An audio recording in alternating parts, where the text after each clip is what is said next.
Well, today, President Biden is putting more pressure on Congress to suspend the federal gas tax as the national average hovers around $5 a gallon. The temporary measure would last for 3 months. President Biden also says states should pause their own gas taxes or give similar relief. But as NBC's Maggie Vespa reports, some critics in Congress aren't on board.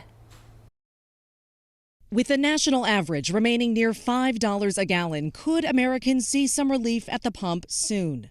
It's desperately hurting my wallet right now. President Biden demanding Congress implement a 3-month pause on the federal gas tax. The American people, they need relief now.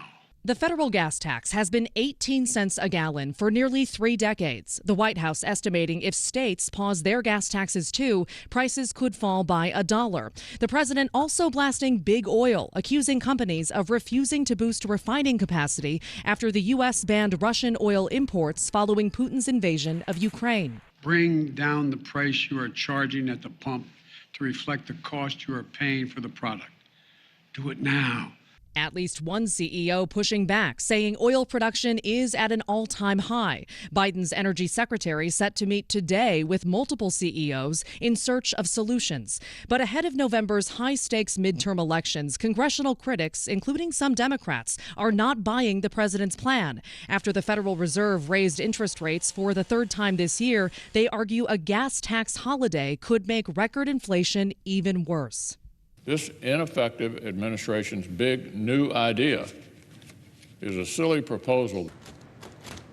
In downtown Chicago, decades of pizza deliveries, Thank you for calling Chicago's Pizza Only. both deep dish and thin crust, could be ending for one family-owned business. It's crazy. We haven't seen anything like this. Half the drivers at Chicago's Pizza have quit, skyrocketing gas prices devouring their paychecks. They're barely breaking even or they're not making enough. This as many Americans dread every trip to the pump. What should the average American, in your mind, be taking away from this back and forth about these painful gas prices? I think it's the president appears to be trying to provide some relief, but there's also cons to this, and that is that it could exacerbate the imbalance between supply and demand.